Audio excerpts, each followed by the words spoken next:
Myles Turner now extended and under contract for a few more seasons. What does that mean for the Pacers' immediate trade deadline plans? Plus, Pacers lose twice over the weekend. They still had some games amidst all this team-building chaos. We'll get to all that today on the Locked On Pacers podcast. You are Locked On Pacers, your daily Indiana Pacers podcast. Part of the Locked On Podcast Network, your team every day.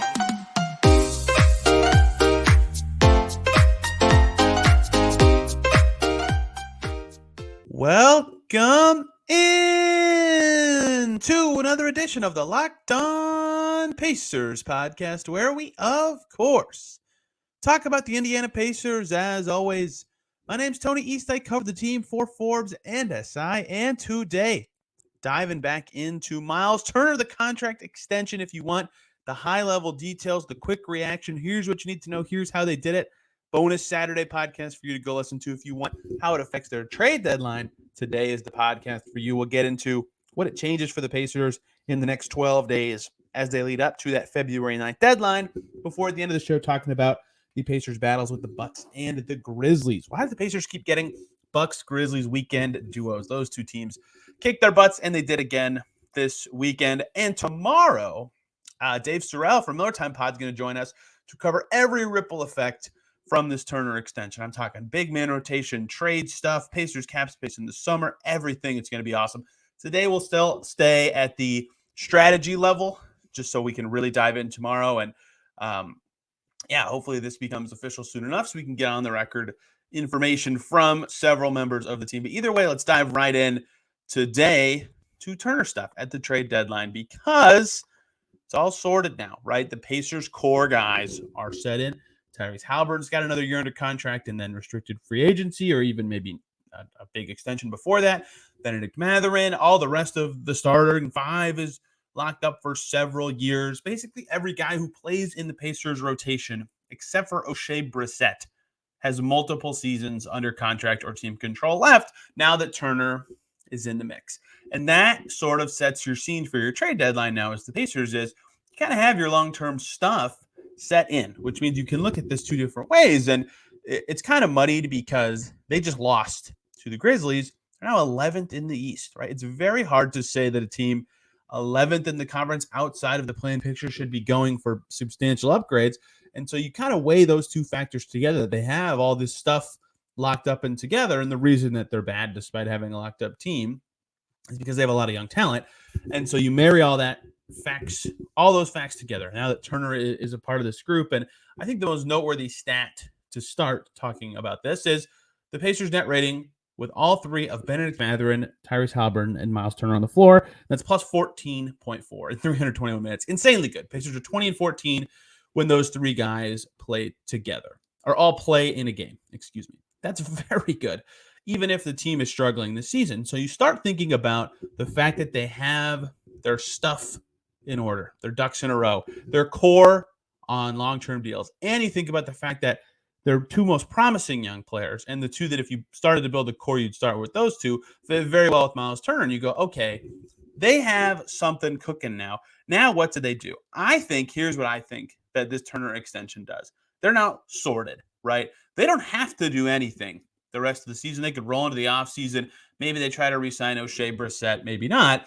But they're basically sorted. They have three free agents, and they have 3 first-round draft picks in the upcoming draft. Like, make moves along the way if you need to, but it's pretty sorted. I keep using that word for lack of a better one in terms of what their situation is now. And so I think even more so, again, this was already made the case by Tyrese Halliburton's injury, right? They went on this terrible stretch. They're currently 9 losses in their 10 games without him since they lost to the Knicks, including that game, right? That's brutal. That's horrible.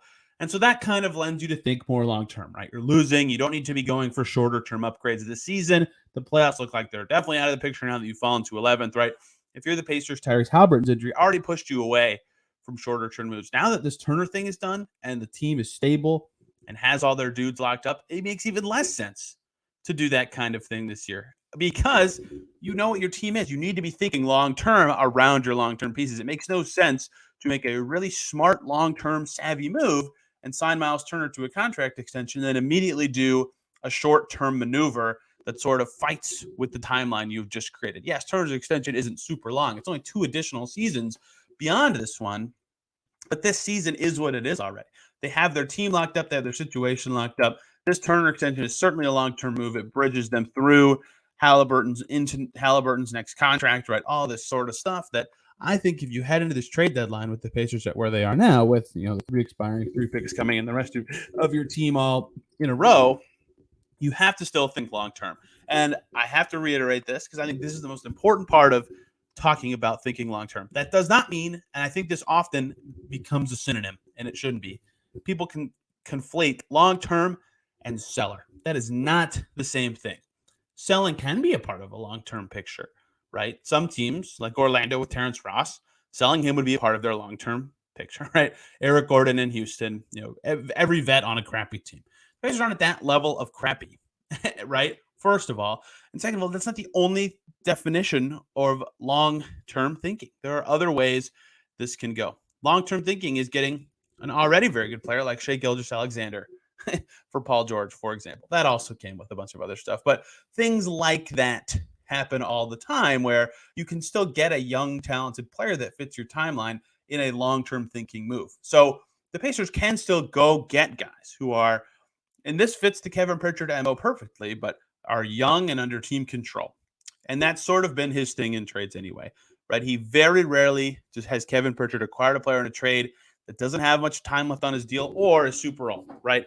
TJ Warren, Malcolm Brogdon, Oladipo, obviously, Sabonis, Karis LeVert, Tyrese Halliburton, obviously. If you look at the big deals, especially he's made, and I just named those, all those players, or most of those players at least, had 2+ years left on their deal and are at a young age, right? That gives the Pacers time to get them in the system, make a system around them, make them a talented player, improve them, improve your team, right? That's very helpful.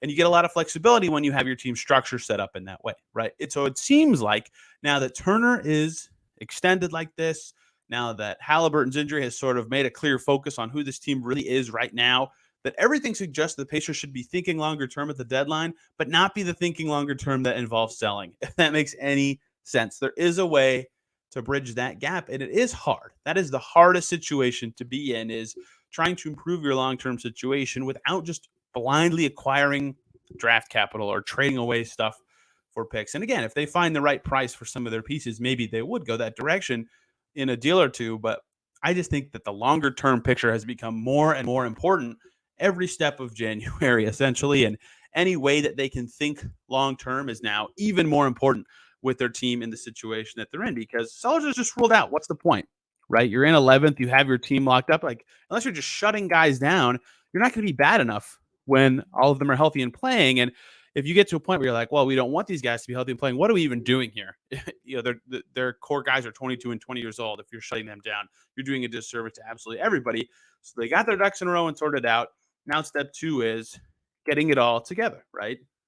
Getting the pieces that you want to complement that stuff and see what you need, what skills do and don't work. And so what is the Pacers' long-term approach? Maybe it's not doing a whole lot. Maybe it's continue to evaluate the growth of the young pieces that you have, see who fits and who doesn't, and then assess this offseason when, maybe it's the last time for a while that you have a significant cap space. They could for a while have lots of cap space depending on how they navigate, but if it's the last time you have significant space, you make decisions then. Maybe they go add another young piece at a position they really need that is under team control for a long time. Maybe they move some of their logjam of stuff in the front court to, get a long-term clearer picture of what their front court is. There's a lot of things that could look like, but I think either being a buyer that pushes for the postseason or a seller, an aggressive seller, neither of those two extremes or phrases that I don't like make any sense. I think all of it is in focus now with the Halliburton injury, with this extension, that all have sort of fallen perfectly into place and make sense. And it's very cohesive of, look, you've got your stuff locked up. You have a lot of good fitting pieces. Your team is good when these guys play. Now figure out what makes sense around them. Can you get stuff that makes sense around that team that you already have in place? And so we'll see how that actually goes. And we'll get into that in more detail with Dave tomorrow. And like I said, Sky Agnes will join later this week. Him and I will talk everything you need to know about this upcoming Pacers trade deadline. It's going to be a really good show. It's going to be a lot of great content here on Locked On Pacers this week. And speaking of good content, this second segment's about to be awesome too, because these are always Very informative. People ask me about this stuff all the time. I finally updated my cap sheet. It's been a long time. So I have the digits on the Pacers cap space, at least mine. I don't know how much they perfectly match everything within the league, although I do my best to double check everything. What the Pacers cap space situation is, what it means for their future, what it means at the trade deadline, all sorts of that kind of stuff after the Turner extension, because the Pacers just added a ton of salary to their team this season. So let's talk about the Pacers cap situation, how it impacts what they can do in deals. Before we do so, though, let me talk to you guys about PrizePicks. PrizePicks daily fantasy made easy. Simple concept, right? Tonight, you want to pick Luka Doncic to score more or less than 30.5 points, or LeBron James to have more or less than 7.5 rebounds. That's the gist of PrizePicks. You pick 2 to 6 players, and if they'll score more or less than their PrizePicks projection on any stat, you can up to 25 times your money on any entry. It's super simple. What I love about it, it's not you versus someone else. It's you versus projections. You can't get out researched by someone else. It's just you versus a computer. And they offer projections in any sport you watch: NBA, NFL, MLB, NHL, PGA, all the college, you name it, they got it. You can make your entries in a minute or less. It's safe with fast withdrawals and operational in over 30 states as well as Canada. Download the PrizePicks app or go to prizepicks.com, sign up, and play daily fantasy sports. First-time users can receive a 100% instant deposit match up to $100 with the promo code LOCKEDON, all one word. If you deposit $100, PrizePicks will give you $100. If you deposit $50, they'll give you $50. You get the idea, but don't forget that promo code LOCKEDON at sign up for an instant deposit match up to $100. PrizePicks is daily fantasy made easy. Thank you, as always, for making Locked On Pacers your first listen today and every single day. For your second listen, why not check out Locked On Grizzlies? They snapped a losing streak against the Pacers.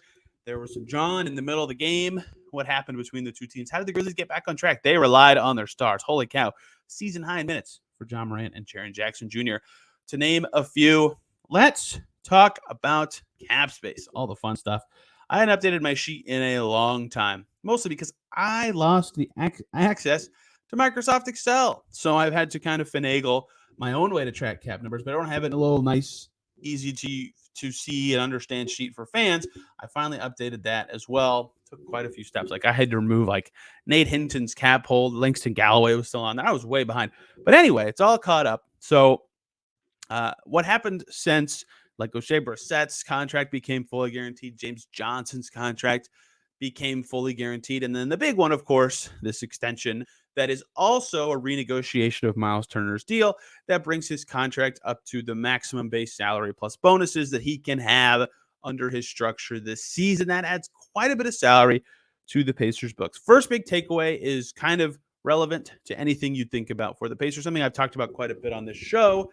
The Pacers are over the salary floor now, right? That was a big deal to me and to presumably anybody who runs any team and any owner in the NBA, right? I've explained this a few times, but if you don't reach the salary floor, which is a set number in the league that a team has to spend on its team throughout a season, if you don't meet it with the 15 players on your roster, then the Players Association can decide how to split up the difference between the salary floor and the salary you paid out amongst the players on your team. You're going to pay that amount in some way. Why not spend it on an actual thing that makes sense for your team instead of just giving players more money than their contractually agreed to amount, right? So owners like to hit the floor. Teams like to hit the floor. Very rarely does it not happen. OKC last year, extreme exception to the rule. It's been like, I think 5 or 6 years before the Thunder was the last time it happened.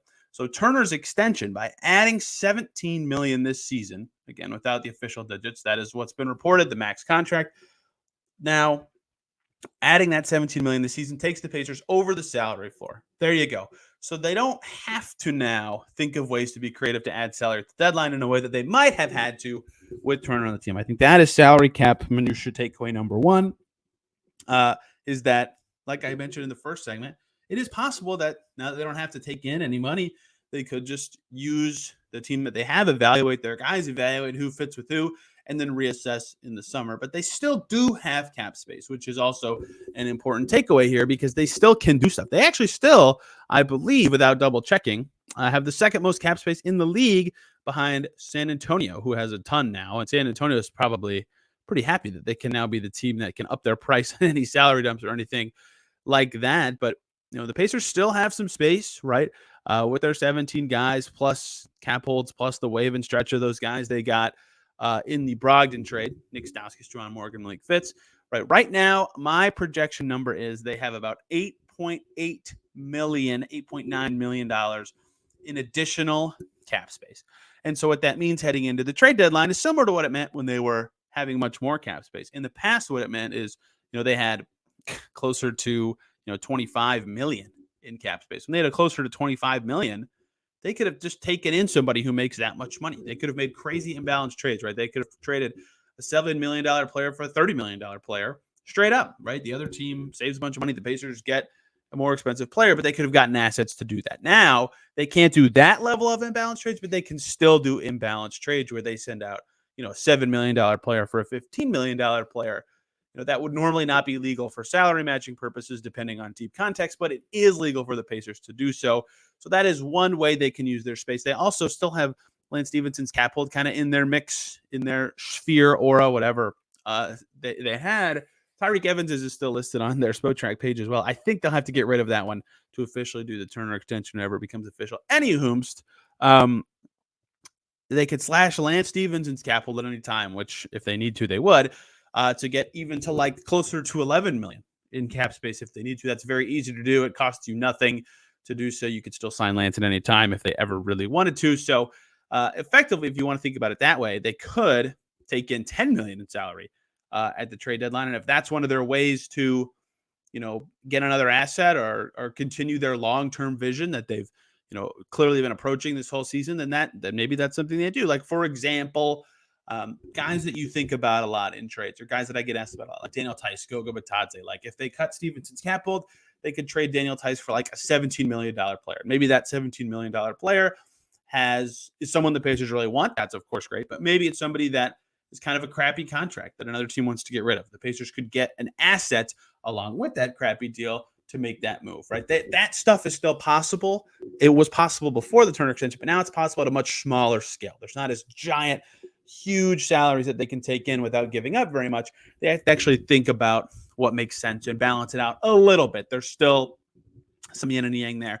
The other thing is, let's pretend the Pacers make, I don't know, the tiniest 2-for-1 trade ever, like they did with Houston a few years ago. I guess they did the 1-for-2 then, but like, if you'll recall, in 2018, I want to say, the Pacers sent Ike Anigbogu to Houston for Wade Baldwin and Nick Stauskas, and that like really helped the Rockets save some tax money, and the Pacers got a second-round pick for their troubles and some cash. I can't remember the exact details, but like minor crap like that can happen all the time. Like anything to that effect that the Pacers do. Let's say they make a 2-for-1 trade and they have an extra roster spot. Well, guess what? They can sign someone worth up to that cap space amount that they have, $8 million, $10 million, whatever it ends up being, depending on how they use holds. They have cap space to bring somebody in. But the problem is there's not really anyone out there worth that much right now, or else they'd be on a team. Like, that's a rotation player level of salary cap space. But maybe someone gets cut, or maybe there's a buyout person they really love that they would like to be competitive on in the coming weeks. Like, having that extra space is still valuable in the team building sphere, basically up through March until the buyout deadline really passes, or 10 days or whatever. So they have the space now that this Turner extension and the contracts are guaranteed. Their space amount is, depending on cap holds and stuff, between the high 8s in millions and the high 10s in millions. Think about those numbers when you think about your fake trades that you make in your head, or you think about what the Pacers could do in the coming weeks. Now, there's another thing that I don't think gets talked about that much when it comes to the ways that Pacers can add players, is like something talked about a lot by other people who cover other teams and with the Pacers in the past, is the mid-level exception, right? If you're a team that's over the salary cap, you have the mid-level exception. You can use it to sign players to pretty hefty deals sometimes, right? The Lakers got Lonnie Walker, for example, using the taxpayer mid-level exception, just to name one. I think the PJ Tucker deal in Philly was the non-taxpayer mid-level exception. The Pacers were not over the cap in the summer. They cleared all their space to go after DeAndre Ayton, so they're below the salary cap. But teams below the salary cap also get a salary cap exception called the room exception. The Pacers have used the room exception in the past for guys like Justin Holiday. His first deal with the Pacers was a room exception deal. Kyle O'Quinn got the room exception from the Pacers. They have used it before to add talent to their team.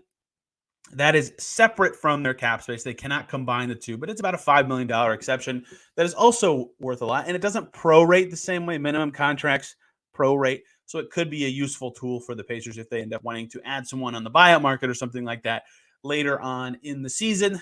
and they still have that room exception. They're still under the cap. So just another factor or tool for them to consider using as the season progresses. They have a lot of flexibility. That's Kevin Pritchard's favorite thing, and I think that's very smart, especially early in a rebuild. You have lots of ways you can go. You can use space. You can not use space. You can make normal trades. You can try to get assets. You can sort out your team this way, that way. All those options are very important if you're a team in your infancy of building. And now that they, kind of have a couple things sorted, they're a little bit beyond that infancy, but still having all those options is incredibly important. And I think the Pacers have done a very good job, at least from on the Excel sheet part of team building. They've done a really good job of giving themselves options, giving themselves assets, and giving themselves ways to build. So again, tomorrow we'll dive way more into all this Myles Turner extension stuff, how it impacts the Pacers in so many different ways. I'll read you a few of them because I DM'd Dave the ideas, the uncertainty among their big man rotation, the added cap space in the summer. I could have talked about that here, but Turner's salary next year is actually less than his cap hold, so they have a little more offseason cap space. Their trade deadline shift. They were a 9 seed when I messaged him, but like an 11 seed committing to a core optionality, reaching the salary floor, the market shift for Myles Turner potentially, all this stuff that's changed now. Dave and I will dive into that and its ramifications on the Pacers. You won't want to miss that. But what I do want to cover in this third segment is the games. I usually lead with the games. For once, the games are not the biggest story in Pacerland. I like talking about the game so much. Pacers played the Grizzlies a couple hours ago from me talking right now. Lost again, 9 losses in 10 games for the Pacers. What's going on? Why do they look so weak? Why can't they win right now? I have a stat to share about that as we dive into that. Before we talk about that, though, let me tell you guys about TurboTax. Go to TurboTax and don't do your taxes. Meet with an expert who will do them for you.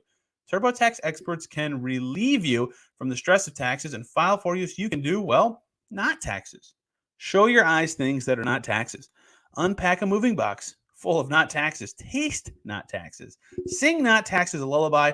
Hope not taxes sleeps through the night. Grab a saddle and ride not taxes into the sunset with TurboTax. An expert will do your taxes from start to finish, ensuring your taxes are done right, guaranteed, so you can relax. Feels good to be done with your taxes, doesn't it? Come to TurboTax and don't do your taxes. Visit TurboTax.com and learn more. Intuit TurboTax full-service products only. Video meeting while expert does your taxes required. See guarantee details at TurboTax.com/guarantees. Thank you, as always, for making Locked On Pacers your first listen today and every single day. For your second listen, I plug Locked On Grizzlies in the first segment. I'll plug Locked On Bucks right now. Kane Pittman, the Australian Machine, and Frank Madden covering that Bucks team that just always beats the Pacers 10 times in a row. The Bucks have now beaten the Pacers. Drew Holiday thinks that's because the Pacers are a little smaller, but there's a million reasons that it's happened. And one is that Giannis is amazing. The Pacers had very interesting games this weekend because they were opposites. They were really opposite games. And the summary of the opposites is that they do have one common theme, and that is that the Pacers cannot, for the life of them, put together 48 minutes of good basketball. Even their one win in the stretch without Tyrese Haliburton, they beat the Bulls. They had to come back from 21 down to do it, right? This team cannot play 48 minutes of good hoops right now. So they play the Bucks. On Friday, Milwaukee in town. Milwaukee, very good. They finally have Giannis and Middleton. They have all their guys they haven't had that much this season. Ty Windish and I talked about that before the game. And so it was going to be tough. And it was even tougher than I even imagined. The Bucks in the first half scored 85 points, 45 in the first quarter. And I jokingly tweeted, it's an improvement for the Pacers because they gave up 46 against the Magic in the first quarter in their last game, only 45 this time. And then the Bucks did it again with 40 points in the second quarter. It was 85-56 at halftime. The Pacers are down over 30 points in the first half. Miserable start. Their defense looks awful, right? These were the things that they talked about with us in the media sessions, like we got to start better, we've got to defend better, be the aggressors, don't be the reactors. The same kind of stuff they were saying early in the season when they were struggling with starts. They figured it out from like mid-December until Haliburton's injury. But now they're back to this awful start thing. They start terrible against the Bucks. Their defense looks like crap, and sometimes that I've talked about that snowball effect before. The Pacers have talked about it now a lot too in this recent stretch, especially for a team with high pace. This matters. Like if one team, in this case the Bucks, is hitting everything, and to the Pacers' credit a little bit, I'm not going to say they defended well in the first half against the Bucks because they didn't, but the Bucks were making some tough shots. They definitely shot above their expectation percentage-wise. Either way, when you're taking the ball out of the net over and over again, it's hard to get into a rhythm and play the game you want to play and get into your early offense, and it just snowballs and snowballs and snowballs. So, yeah, the Pacers had some troubles against the Bucks in that first half. And in the second half, they played awesome, right? They cut it all the way down to, I think, as close as 7-6. They did a decent enough job in that half. They still lost, but, they got it much closer. And so the tale of two halves was one awful first half, miserable, couldn't get a stop. And then a great second half. If they just played like that second half in the first half, they would have won the game. So then they talk about getting better starts and defending better, and then they go into Memphis. Memphis has lost 5 in a row. Chance for the Pacers to get a win over a team that's going to have an impressive resume when the season ends, and they give up 50 points in the first half. They score 64 themselves. They're up 9 after the first quarter. And so in my head, I'm thinking, wow, the message came through from them very clearly. We'd like to get off to better starts. We want to defend better. And it looked like they were doing that. They did an awesome job in the first half against the Memphis Grizzlies. To their credit, they looked really good. Mathurin was playing great. McConnell was helpful for the start. Buddy Hield, getting him going. None of that stuff continued except for Mathurin, basically, in that second half. The second half, it was all Grizzlies. It was a complete opposite. The Pacers scored 38 second-half points in Memphis. Atrocious. They gave up 62. They get outscored by 24 points in the second half and lose by 12. So the Pacers weekend that was. Their first game, miserable start, miserable defense. Pick it up in the second half, but it's too late. And their second game, awesome start, awesome defense in the first half, double-digit lead at halftime, blow it in the second half, complete meltdown, right? So they had one good half and one bad half in both of their games. They just haven't been forceful or effective for 48 minutes. And some of that's that snowball effect that I just referred to. But the more you watch this team, TJ McConnell was playing very well until this Memphis game. He was not very good. He's pretty bad. Even he'll admit that, I would imagine. Against Memphis, he did not play well. He was over 5. He had 7 assists, but he also had 5 turnovers. He had 0 points, right? So he had 0 points, 3 rebounds, 7 assists, 5 turnovers. He was minus 13. John Morant is awesome. I'm not going to say that just like that's atrocious, but he was pretty bad. Either way, he's been playing well, but not in this game. Anyway, too much backstory here. All of that to say with McConnell is he's like their one creator right now on the whole team. I've talked to everybody knows this kind of stuff. Without Halliburton, though, like Andrew Nembhard can kind of pass, but he's just coming back from illness. He hasn't looked too good. They don't really have a ton of good passers to the point that, like, in pick and roll situations, they can't do much besides if the roller's wide open, they can make the pass. I'm talking guys who are handling the ball now, especially with McConnell out. Buddy Hield, Benedict Mathurin, not Nembhard even, but he's a little bit better. But either way, they can't create good passes for their teammates. And so it's easier for teams to overload Pacers ball handlers or put pressure on them and make things difficult for them in a way that is really tricky. They don't have that solid creator that they can rely on for more passing. And it's hard to get that guy. It's hard to have extra pieces. Tyrese Halliburton is that guy for this team, but it makes it really hard, especially when McConnell struggling around, to do that thing. And passing is a clear thing that the no creators has an impact on, right? It's harder to set up guys. It's harder to play well and be in a rhythm, right? Pacers were second in the NBA, I want to say. Yes, at 309 passes per game. Until Halliburton got hurt, that's dropped by 7 passes per game since the injury. Potential assists, though, is perhaps more damning, right? Potential assists. This is the number of times you pass to someone else who shoots. Could be an assist every game. Potential assists. The league leaders, Golden State Warriors, 55.9. Second in the NBA, the Indiana Pacers, prior to Halliburton's injury on January 10th, at 51.6 per game. Those are the only two teams, the Warriors and Pacers, above 50 potential assists per game. Since Halliburton's injury, the Pacers' potential assists per game has dropped way down to, I can't even find the number, to 48. And then the other factor is not only have they dropped 4 potential assists per game, their actual assist number, right, used to be really high. They used to be 4th in the league at about 27 assists per game. Their actual assists now is 24.5, and that is in the bottom half of the league. So all these passing stats have dropped because they don't have as many good passers and creators to actually play the way that they were playing so well. Rick Carlisle talked a lot about, offhand, just mentioning it briefly in his answers throughout the season. We're near the top of the league in passes. We pass a lot. That's where we get our advantages. And some teams need a lot of passing to be really good. Some teams need very little passing to be very good. The Pacers are a lot of passing team. The way they play the random offense, the fewer called plays than other teams, all this stuff. It's been good for them all season, but without enough passers, it's been tough, right? Nembhard's back, but he's struggling. And I think that when you think about this passing and the lack of creators, it's not one player that's causing the issues, right? Because it can be different from team to team and matchup to matchup what lineups do and don't work when you don't have the requisite creation required to win a game. So that's why I think, this whole time they've been on this terrible stretch of losing. Every game I keep saying they had a bad run at this point or this point or this point or this point, and it cost them. Without that run, they might have won. And it's a different lineup every time for that run. But that's because when you don't have a lot of passing and creation, there will just be some odd groups that don't work matchup-wise against another team. And you see that time in and time out. You saw it this weekend against both the Grizzlies and Pacers in their overwhelming defense. And Pacers just don't have enough passing chops to really get stuff going. Only 22 assists against the Bucks. Only 21 assists against the Grizzlies. They just can't create enough for each other. They have guys who can create shots for themselves, but that's less reliable. That's easier for a defense to strategize or game plan against.